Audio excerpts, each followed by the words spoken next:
안녕하세요. 소리의 가치입니다. 구독과 좋아요, 알림 설정 부탁드려요. 오늘의 사연 시작할게요. 첫 번째 사연입니다. 같이 볼 겁니다. 갑자기 얘기를 하다가 나온 말인데 서로 의견차가 심해서 여쭤봅니다. 성별로 인하여 답변 갈리는 게 싫어서 A, B라 칭할게요. 길지만 읽고 답변 부탁드립니다. A는 결혼 전부터 반려견 2마리를 키우고 있었습니다. 태출부터 직접 잘라주고 키워온 반려견입니다. 꽤 오랜 시간 키웠고요. B는 연애 당시 이미 태어나서부터 함께했고 특별한 사정이 없는 한 출퇴근도 같이 하며 시간을 보낸 걸 알고 있었습니다. 연애하는 동안 집에도 드나들고 거의 살다시피 했었는데 딱히 강아지를 싫어하진 않았습니다. 당연히 A는 결혼할 때 강아지를 같이 데리고 왔습니다. 같이 살아도 되냐고 같이 살 거라고 말하지 않았습니다. 참고로 A는 평소에 생을 다할 때까지 키워야지라던가 다른 데 보낼 생각 해본 적이 없다던가 키우다 못 키우겠다고 버리거나 보내는 거 이해를 못하겠다. 처음부터 끝까지 책임질 수 있을 때 키웠어야지 라는 얘기는 종종 해왔습니다. A의 본가에서도 강아지를 오래 키워왔고 A는 10대 이전부터 꾸준히 강아지를 키워온 가정입니다. B도 이미 다 그런 상황들을 알고 있었습니다.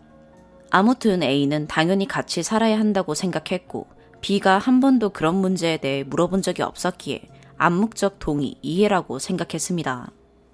A는 반려견을 많이 예뻐합니다. 그렇다고 반려견에 많은 돈을 쓴다거나 유난스럽게 조심하며 애지중지하고 키우진 않습니다. 그냥 예쁘다, 사랑스럽다 표현을 많이 하긴 합니다. B는 싫어하지도 않지만 많이 좋아하진 않지만 간식도 주고 놀아주기도 하고 예뻐해줍니다. 그런데 갑자기 B가 물어봅니다. 반려견을 키우고 있는 사람이 상대방에게 먼저 강아지 키우고 있다고 양해를 구해야 하는 거라 합니다. A는 잘못된 행동을 한 것도 아니고 이미 키우고 있었던 건데 뭘 잘못한 사람 마냥 양해를 구해야 한다는 거냐고 합니다. 키우고 있는 걸 알고 있었는데 그게 별로였다면 그 사람이 먼저 어필했어야 하는 거라 합니다. B는 잘못이라는 게 아니고 배려와 예의라고 합니다. 이미 키우고 있던 사람에게 싫다는 내색을 했을 때 좋게 받아들이겠냐는 겁니다. 그러니 연애를 할 때 먼저 양해를 구해야 하는 거랍니다. A는 그건 배려와 예의랑은 다른 것 같다. 이해할 수 없다고 합니다. 그건 본인이 나쁜 사람 되기 싫고 상대방에게 선택권을 주는 것 같이 표현한 또 다른 이기심이라 했습니다. B는 지금 반려견을 키우는 게 싫다는 건 아니지만 A가 강아지를 데리고 출퇴근을 하고 예쁘다 예쁘다 자주 표현을 하고 카톡 프로필에도 결혼한 사진이 아닌 강아지 사진이 바뀌며 올라가는 것도 이해할 수 없다고 합니다. A는 반려견을 데리고 출근해도 문제 없는데 굳이 텅 빈 집에 반려견들만 놓고 다녀야 하냐, 바깥바람도 쐴 겸 같이 다니는 게 뭐가 문제냐 합니다. 카톡 프로필은 빈 배경으로 놓긴 싫고 마땅히 올릴 만한 게 없으니 그냥 올리는 거라 합니다. A는 왜 갑자기 저런 말을 꺼내고 저 대화에서 B가 원하는 게 뭔지 자꾸 나쁜 쪽으로만 생각이 들어서 기분이 좋지 않습니다. 결국 예전에 만났던 반려견 키우는 사람들은 전부 먼저 얘기를 했었냐 물어봅니다. 그리고 A는 사람들 만났을 때 이미 다들 키우는 걸 알고 있는 상태여서 한 번도 그런 것에 대해 양해를 구해본 적도 구해야 한다는 생각조차도 해본 적 없었다고 합니다. B는 사람 사이에 표현해야 할 예의와 배려를 모르고 상대방 말은 인정 안 하고 본인 생각을 고집하는 A가 답답합니다. 그리고 본인이 만났던 반려견 키우는 사람들은 다들 먼저 양해를 구했다고 합니다. 둘 다 고집이 세지만 이런 사람도 저런 사람도 있구나 하고 넘기면 될 일인 것 같은데 이런 대화가 있을 때마다 A는 B가 본인이 생각하는 예의와 배려, 룰 안에서 벗어나는 듯한 A를 볼 때 그걸 고쳐주고 싶어하는 듯한 느낌을 많이 받습니다. A는 본인이 비정상적인 행동을 하는 것도 아닌데 저 사람은 저렇구나 하고 넘어갈 수도 있는 걸. 자기와 생각이 다르다고 그 생각이 본인 말이 맞다는 듯 이해시키려는 B를 이해할 수 없습니다. 정답이 없는 문제라는 건 알고 있지만 도움이 될 만한 참고할 만한 답변이 있으시면 댓글 부탁드려요. 추가, 댓글들 감사합니다. 결혼하면서 묻지 않은 건 제 실수인 듯 해서 미안하다고 말했습니다. 제가 선뜻 미안하다 말이 나오지 않았던 건 그냥 침묵이 아닌 긍정적 반응을 해왔고 본인 역시 스스로 강아지랑 장난치고 제가 주지 않는 간식도 줘가며 잘 지내다가 갑자기 저런 질문을 하니 이해할 수 없었던 거고요. 또 이 얘기를 쓰면 이혼하라는 소리도 나오겠지만 1년 가까이 사는 동안 이혼 얘기도 했었습니다. 순전히 제 입장에서만 쓰는 글입니다. 이 글을 쓰면 아는 사람도 생기겠네요. 제가 신랑 말에 선뜻 동의하고 인정할 수 없던 게 살면서 꾸준히 그냥 할 수 있는 일이지 않나 싶은 일에도 남을 대하듯 미안함을 고마움을 강요해왔다고 느껴서 이 얘기도 그런 거일 거라 단정해 반발이 생겼던 것 같습니다. 대표적인 걸 말하자면 첫 번째, 결혼식 당일 손님들 배웅한다고 주차장에 가던 중 바람이 갑자기 불었고 저도 모르게 아 추워 소리가 나왔습니다. 배웅하고 차에 타는 순간 얼굴이 굳어서 말합니다. 예의 없이 어른들 앞에서 그거 조금 못 참아 그런 말을 하냐고. 하루 종일 힐에 발도 다 까졌지만 계단도 많고 자갈로 되어 있는 주차장을 차 앞까지 배웅했습니다. 초겨울에 옷은 얇고 걸친 것도 없었던 상황이었고 다들 오늘 날씨 춥다고 하던 상황에 갑작스런 강한 바람이 불었고요. 그 정도로 정색하며 신혼여행 내내 기분 나쁠 일인지 모르겠습니다. 두 번째, 퇴근 후 밥을 먹고 씻기 전 핸드폰을 차에 두고 온 적이 있습니다. TV 보고 누워있길래 놓고 온 것 같다고 씻는 동안 혹시 가져다 줄 수 있겠냐고 하고 씻고 나오니 짜증을 냅니다. 그런 걸 시켜야겠냐고. 네가 놓고 온 건 네가 가져와야 맞는 거라고요. 세 번째, 출퇴근 같이 하며 운전을 거의 제가 합니다. 혹시라도 오늘 자기가 운전할 거야 하면 기분 나빠합니다. 운전하는 거 싫으니 네가 해라 이 소리 같답니다. 네 번째, 차를 탈 때 대부분 운전을 제가 합니다. 가방은 보조석에 놓고 신랑은 보조석이고요. 전부는 아니지만 거의 대부분 생각 없이 그냥 내려서 신랑이 가방 들고 내리면 팔짱 끼고 들어갑니다. 갑자기 또 네 가방을 왜 들고 갈 생각을 안 하냐고 말합니다. 그 뒤로 가방 안 맡깁니다. 다섯 번째, 짐이 많은 날 가끔 말합니다. 짐이 많아서 그런데 자기가 강아지 들고 내려줄 수 있냐고 혹은 반대로 말하기도 합니다. 그럼 또 기분 나빠합니다. 어련히 알아서 안 하겠냐고 본인이 안 할 때나 말하라고 말 안 하면 제가 그냥 혼자 다 챙길 때까지 서서 기다리는 걸 본 적이 한두 번이 아니었으니 말했던 겁니다. 여섯 번째, 집안일 거의 제가 합니다. 퇴근하자마자 씻습니다. 전 그 사이에 밥 차리고요. 집안일 하지 않는 걸로 얘기한 적이 있어서 밥 제가 차리면 설거지 본인이 하기로 했었습니다. 설거지 많은 날은 짜증내며 하길래 차라리 일주일씩 돌아가며 교대로 하자고 했습니다. 밥 밖에서 각자 해결하고 오자더군요. 일곱 번째, 다시 식사 준비는 제 몫이 됐고 짜증내는 거 듣기 싫어 식사 준비하면서 대충 설거지 해두면서 합니다. 밥 먹으면서 나온 그릇 외에 반찬통, 냄비 없게 해줍니다. 설거지하고 단 한 번도 건조된 그릇 정리한 적도 없습니다.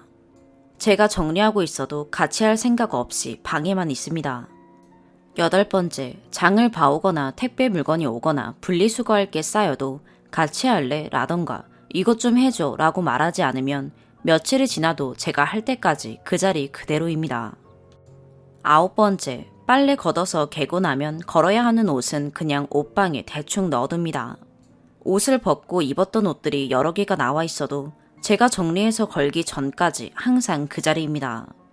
키가 작아 윗칸에 넣기 힘든 거 알고 있고 그쪽은 걸어줬으면 좋겠다고 여러 번 말한 적이 있지만 전혀 신경 쓰지 않아 그냥 포기했습니다. 열 번째, 출퇴근 시간이 비교적 자유로워 신랑 출퇴근 시간에 맞추려고 동종업종에 비해 2-3시간 빠른 시간에 문을 엽니다. 퇴근 시간은 신랑보다 2시간 정도 늦지만 손님이 없으면 거의 신랑 퇴근 시간에 맞춥니다. 출퇴근을 제가 해주고 가끔 늦게 퇴근하는 날은 신랑이 해줍니다. 갑자기 늦은 손님이 잡혀서 당일에 말하면 미리미리 말해주라며 기분 나빠합니다. 신랑 7시 퇴근입니다. 저는 원래 9시 퇴근입니다. 되도록 손님 없으면 7시에 마치고 데리러 가려고 합니다. 하지만 일이 일찍 잡히면 미리 말해주지만 신랑 퇴근 1시간 전 30분 전에 잡힌 건 빨리 말해도 늦을 수밖에 없는데도 전 항상 미안하다 해야 합니다. 집 멀지 않습니다. 기본 요금 거리에 걸으면 10분 정도입니다. 11번째, 갑자기 늦은 손님 전화해서 말하니 차를 가져다주고 전 걸어서 다시 가게로 가면 되지 않냐 합니다. 서로 번거로울 일을 왜 하나 싶어서 왜? 하니 벌써 기분 나빠합니다. 본인은 걸어서 갈 때도 있는데 넌 힘드냐는 겁니다. 차 가져다주면 저 걸어오고 신랑 다시 저 퇴근할 때 데리러 와야 합니다. 택시 타고 들어가는 게 서로 편할 듯해서 반문했더니 돌아온 대답이 네 생각만 하냐? 였습니다. 12번째, 결국 차 가져다 주었고 일하고 있기에 그냥 와서 카톡 보냈더니 본인이 며칠 전 말없이 차 가져다 주고 가서 똑같이 했냐고 합니다. 며칠 전 싸우고 본인이 먼저 나가 차 가져가고 저녁에 말도 없이 가져다 놓고 본인은 어디 간다 말도 없이 밤 늦게 들어온 적이 있습니다. 그날 얘기를 하는 겁니다. 그런 건 생각해 본 적도 없었습니다. 13번째, 결혼 초반부터 기분 나쁜 일이 있거나 본인 기준에 벗어난 일이 있으면 입 다물고 며칠 동안 화가 나 있습니다. 전 퀴즈 맞추듯 하나하나 곱씹으며 생각해서 알아서 사과하고 기분 풀어줘야 하는 상황들이 생깁니다. 아무리 생각해도 이해할 수 없을 땐 화를 내면서 울면서도 물어봅니다. 그럼 넌 그걸 왜 모르냐는 식입니다. 얘기하다 보면 별일 아닌 일에 본인 혼자만의 기준과 생각에 부합하지 않아서 오해에서 생긴 일들이 수도 없이 많았습니다. 그게 너무 지치고 힘들어 그때그때 말해달란 소리도 했었고요. 14번째, 결혼하고 나서 살이 좀 쪘습니다. 저도 스트레스고요. 어느 날 저에게 운동을 했으면 좋겠다고 하며 가게에서 30분씩 사이클 타면서 동영상을 찍어 보내라더군요. 장난인 줄 알았습니다. 심각하게 말한 건 아니길래 운동 열심히 하라는 건 줄 알았어요. 근데 왜 안 찍어 보내냐고 수시로 말합니다.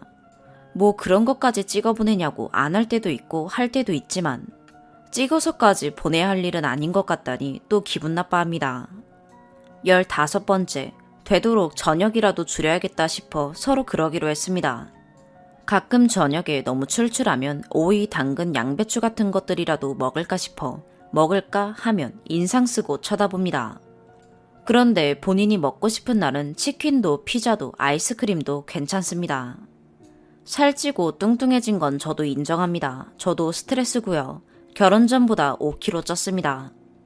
16번째, 신랑이 모아둔 돈 없었고 저도 없었고 당시 수입은 비슷했지만 제가 조금 더 좋았기에 신랑이 먼저 말 꺼낼 순 없는 일 같아서 제가 생활비 반반 얘기 꺼냈고요. 신랑 결혼 전 집이랑 모아둔 돈이 있다고 했었는데 전부 다 없었고요. 상황상 당장 가져올 수 없는 건 줄 알았고 20년 넘은 24평 아파트 대출로 샀습니다. 저는 좋은 건 아니라도 기존에 쓰던 것들도 거의 새 거라 추가로 세탁기, 건조기, 침대 등등 자잘한 살림들까지 채워갔고요. 좋은 것들은 아니라도 집에 웬만한 건 다 있습니다. 대충 준비해가진 않았으니까요. 결혼 직전 전부 거짓말이라는 걸 알았지만 같이 벌어 같이 갚으면 되지 라고 다독였고요. 결혼 후 신랑 동의하에 예전에 했던 가게를 다시 하게 됐고 신랑이 가게 보증금 500을 보태줬습니다. 순전히 신랑 비용은 아닙니다. 축의금 합쳐놓고 남아있던 돈입니다. 거의 비슷하게 돈 들어갔습니다. 그래도 동의가 없었으면 시작할 수 없는 일이었다 생각해서 고맙다고 자기 덕분에 다시 가게 차린다고 말해줬습니다. 코로나 때문도 있고 둘 다 몇 개월 정도는 힘들 거 알고 시작했습니다. 가게 시작하고 사실상 생활비를 못 보탰습니다.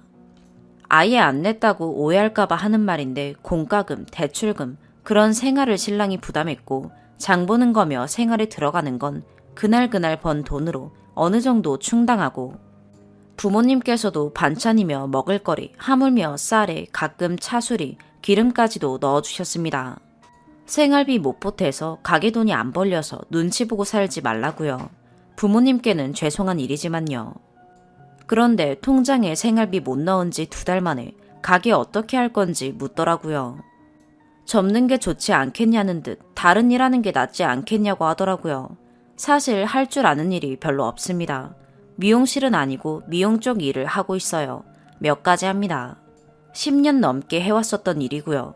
그때 처음 이혼 결심하고 말했습니다. 돈을 못 벌거나 애기라도 낳게 돼서 잠깐이라도 일을 쉬고 집에 있게 되면 난 돈 때문에 눈치를 봐야겠구나 라는 생각이 들었거든요. 애기 낳고도 일 그만할 생각은 아닙니다. 애 낳고도 일을 하고 싶었으니 제 가게를 차린 거였기도 하고요. 결국 이혼을 하진 않았습니다. 이혼하고 싶은 생각은 없다더라고요. 함께 있고 싶다고요. 한 번도 이혼 생각해 본 적 없다고요. 저도 금전적으로 힘드니 예민했던 거라고 생각하고 지나가는 일이라 겪을 수 있는 일이라 생각했고 섣부른 생각이었다 싶어 생각을 고쳤었습니다. 그런데 계속 살면서 저런 일들이 일주일에 한 번 이상 생기다 보니 지치고 힘들더라고요. 지금도 여전히 고민 중이고요. 일과를 적자면 신랑 퇴근 후 씻고 밥 먹고 거의 아무것도 안 합니다. 일주일에 4번 정도 설거지, 일주일에 한두 번 본인 회사 유니폼 빠는 일, 2주에 한 번 집안 빨래 세탁기 돌리는 일, 한 달에 한두 번 같이 재활용 버리는 일. 재활용은 모아뒀다 버리는데 그마저도 같이 가자 해야 가고 어쩔 땐 저 혼자 버리러 갑니다. 신랑 혼자 버리고 온 적은 없고요. 쉬는 날마저도 피곤하다고 거의 아무것도 안 합니다. 저 쉬는 날 없이 일합니다. 쉬는 날마저도 신랑 일정에 맞추고 신랑 쉬는 날에도 저는 일 나가는 날이 있어서 실질적으로 신랑은 평균 한 달 4번. 저는 한두 번 쉽니다. 강아지 관련된 일 신랑 시킨 적 없습니다. 강아지 사료며 기본적으로 드는 돈도 제 돈으로 합니다. 거기에 돈 들어 생활비 못 내는 거라 생각할까봐 하는 말이지만 1년에 사료, 미용, 패드 같은 필수적인 데만 사용하고 70만 원 정도 듭니다. 저 집에 들어와 자잘한 정리해두고 식사 준비하고 같이 해야 하지만 신랑이 안 하는 것들 합니다. 빨래 역시 거의 제가 돌리고 옷 정리며 자잘한 집안일 끊임없이 합니다. 신랑 단 한 번도 뭐 하냐고 물어본 적도 내다본 적도 없습니다. 그냥 뭔가 하나보다 하는가 봅니다. 살면서 휴지통도 비워본 적 없고요. 하물며 세면대 막힌 것 같다고 물 잘 안 내려간다고 말한 지도 수일인데 아무것도 하지 않아서 제가 세면대 호수 다 뜯고 청소했어요. 밥 시켜 먹는 것도 아까워서 도시락 싸서 다니고요. 매장에 정수기 놓는 돈도 아껴보겠다고 집에서 정수기물 받아가지고 다닙니다. 당연히 그런 거 대신 받아주거나 챙겨준 적 없고요. 밥 해먹고 깜빡하고 냄비 같은 거 못 넣고 가스레인지에 있으면 제가 넣지 않는 한 항상 가스레인지 위에 있습니다. 제가 먼저 출근 준비가 끝난 날은 폰도 담배도 신랑 챙겨야 할 것들 체크하고 챙겨줍니다. 신랑이 먼저 준비 끝난 날은 저 끝날 때까지 식탁에 앉아서 폰 보고 기다립니다. 가끔 늦게 준비하고 기다리게 한 게 미안해서 급하게 챙기다 밥을 놓고 온 적도 폰을 놓고 온 적도 있습니다. 네, 제가 스스로 한 것들이고 신랑이 꼭 똑같이 해줄 필요는 없는 일입니다. 하지만 충분히 해줄 수도 있는 일이라 생각하는데 내가 본인 할 걸 해주는 건 당연한 거고 제가 할 일은 제가 해야 한다고 하는 게 어이없어서 하는 말입니다. 위와 같은 모든 일들은 제가 미안해 고마워로 마무리하지 않으면 끝까지 냉전입니다. 저라고 불평불만 없겠습니까? 결론은 항상 저런 식으로 해야 마무리되니 그냥 웬만하면 먼저 얘기 안 꺼냅니다. 글을 쓰면 쓸수록 이혼해야 할 이유들만 늘어가는 듯한데 이것저것 훨씬 더 많은데 한도 끝도 없을 것 같아서 여기까지만 적겠습니다. 강아지 문제로 시작했지만 강아지가 문제가 아니었다는 건 알고 있습니다.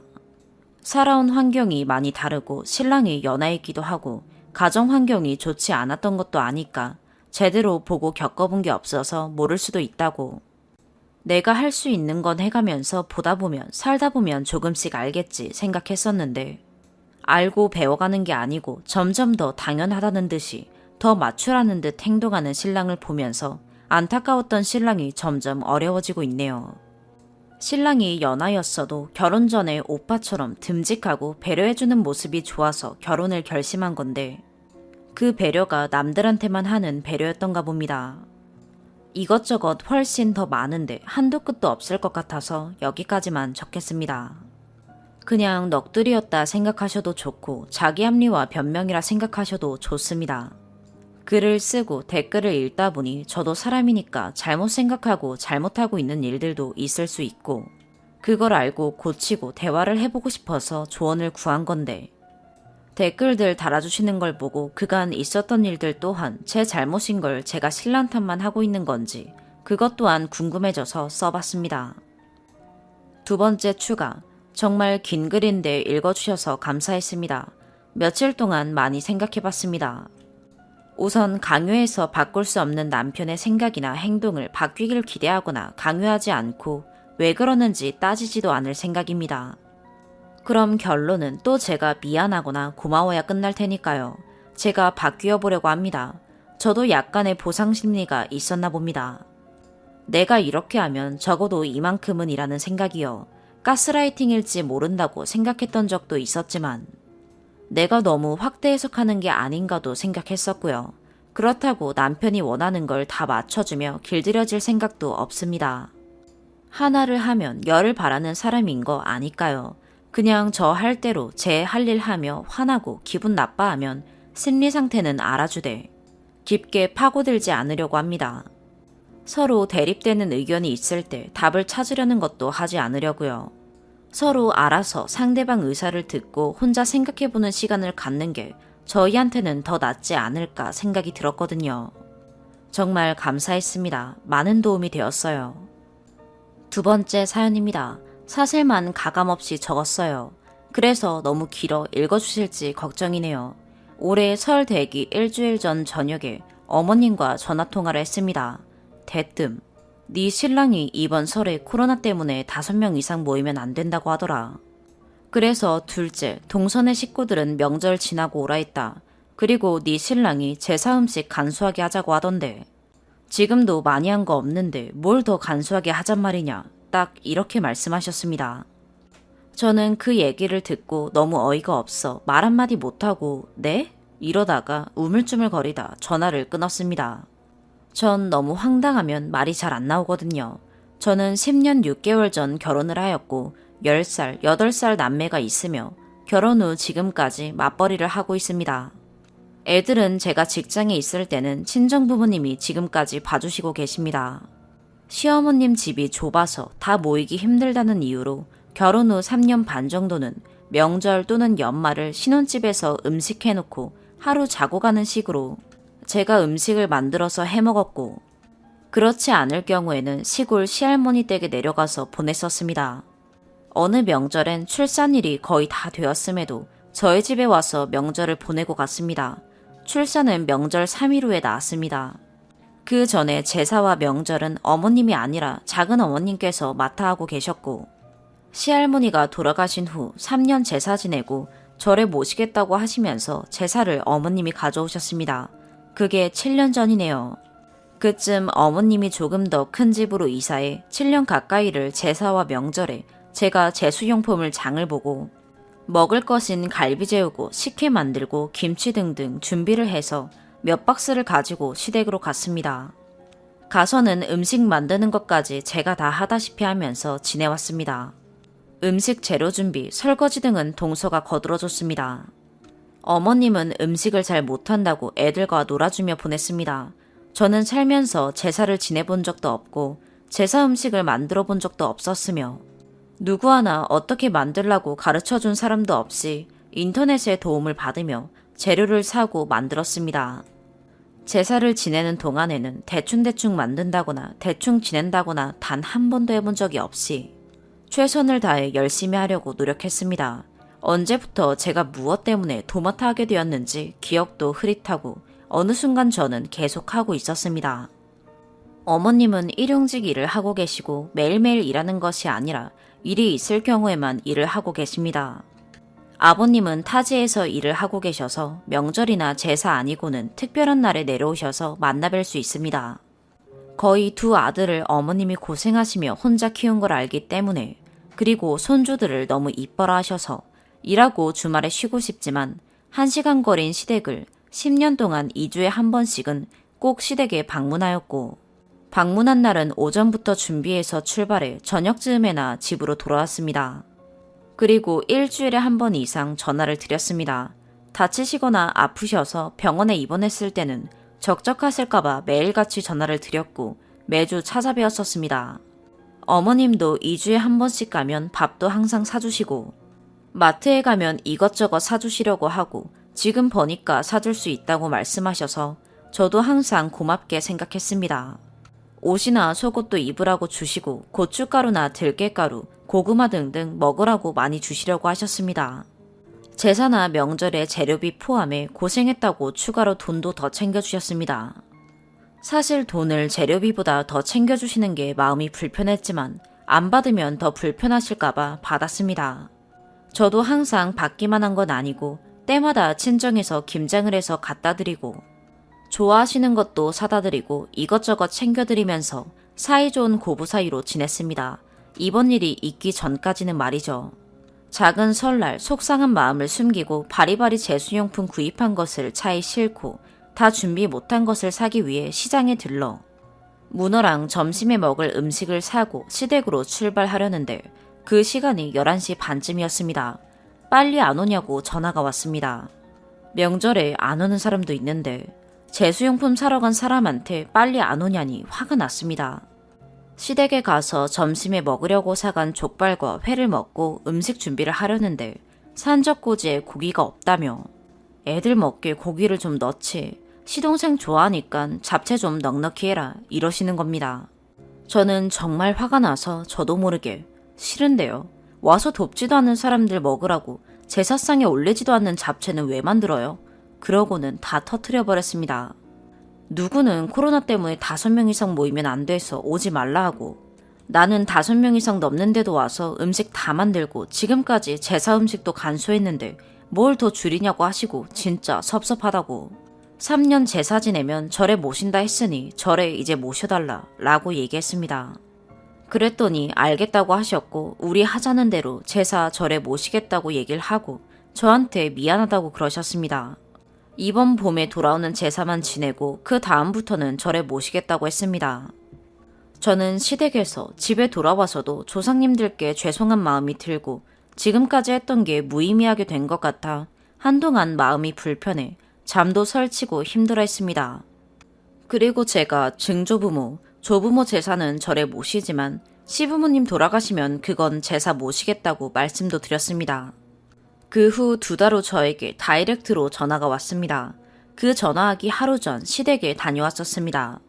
절에 제사를 모시려고 하니까 돈도 엄청 많이 들고 유굴이 없으니 절에 모시는 게 의미가 없다고 간소하게라도 다시 제사를 모시면 안 되겠냐. 아니면 싸게 모실 절을 너가 좀 알아봐라. 어떻게 하면 좋을지 얘기해달라 라고 하시고는 끊었습니다. 저는 또 어이가 없었습니다. 이번 제사가 마지막이라 생각하고 최선을 다해 준비해서 잘 지내려고 생각하고 있었는데 또 나쁜 년 되게 못한다고 말하라는 것인가 싶어 속상해서 하염없이 울었습니다. 그래서 남편과 의논을 했습니다. 첫 번째, 절에 모시는 게 그래 비싸면 우리가 어느 정도 보태겠다. 두 번째, 제사를 다시 지내고 싶으시면 장 보는 거는 어머님이 해달라고 가서 음식은 만들겠다고 했습니다. 세 번째, 아버님이 시골에 자주 가시니 산소에 명절 전에 가셔서 간단하게 과일과 술을 올리는 게 어떻겠냐. 아버님이 안 되면 남편이랑 서방님이 산소에 다녀와라. 이렇게 남편에게 얘기하고 나는 도저히 말씀 못 드리겠으니 남편에게 얘기하라고 했습니다. 전 그렇게 제사 장 보는 걸 어머님한테 해달라고 말하면 네가 혼자 준비한다고 많이 힘들었나 보구나. 그럼 내가 준비해볼게. 내가 음식은 잘 못하니 그래도 음식은 만들어준다니 그렇게 하자. 이렇게 말할 줄만 알았습니다. 남편은 어머님한테 장 보라고 얘기했다고 했습니다. 자기가 가서 장 보는 거 돕는다고 했다네요. 간소하게 한다 해놓고 뭘 그렇게 많이 사려고 장 보는 걸 도우러까지 가냐고 그랬더니 밀고 다니는 장바구니가 없어서 혼자 힘들다고 정말 효자납셨네요. 나 같은 밀고 다니는 장바구니 하나 사겠다. 장 보는 거 남편이 도와주러 가고 난 희희낙낙 놀고 있음 내 마음이 편할까? 이러고 말았죠. 전 그때까지만 해도 내가 하기 힘들어 어머님한테 떠맡긴 것 같아 미안한 마음이 있었습니다.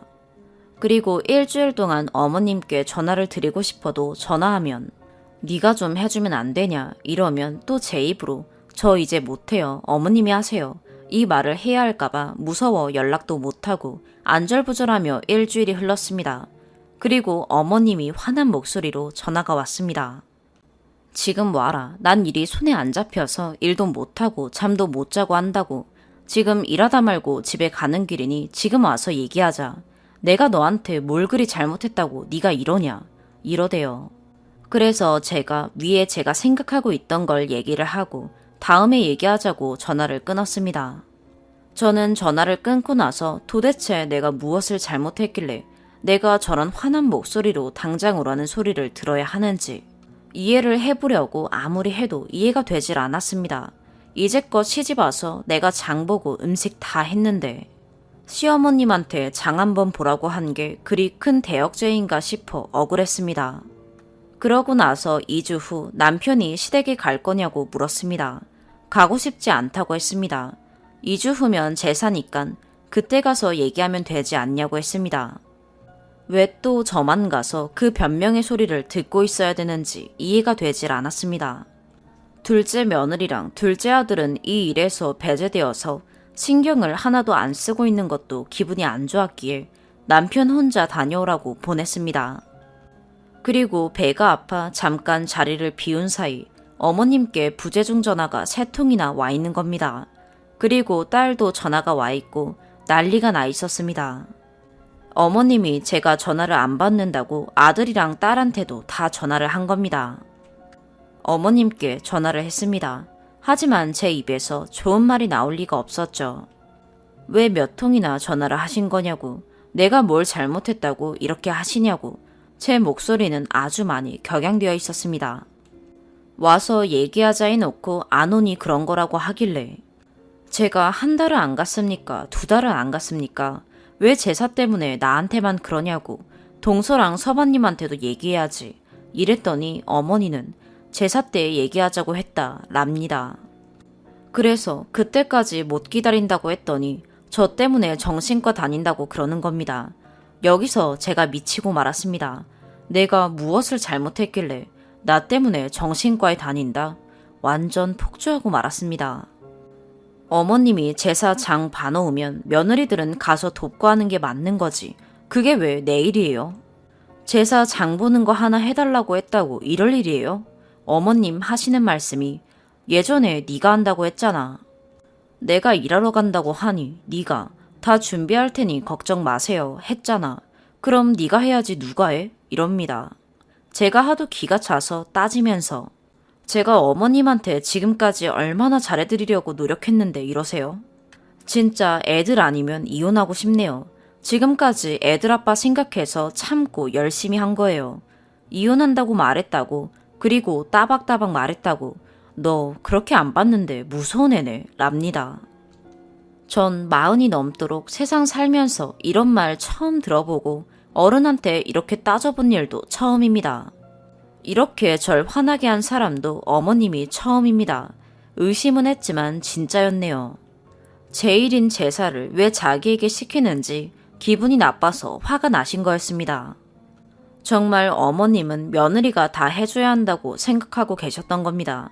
사람들한테 큰 며느리 잘 드렸다고 자랑을 했는데 부끄러워 말도 못한답니다. 누가 자랑하라고 시킨 것도 아닌데 말이죠. 제가 막 대든다고 제 친정 부모님한테 이야기한답니다.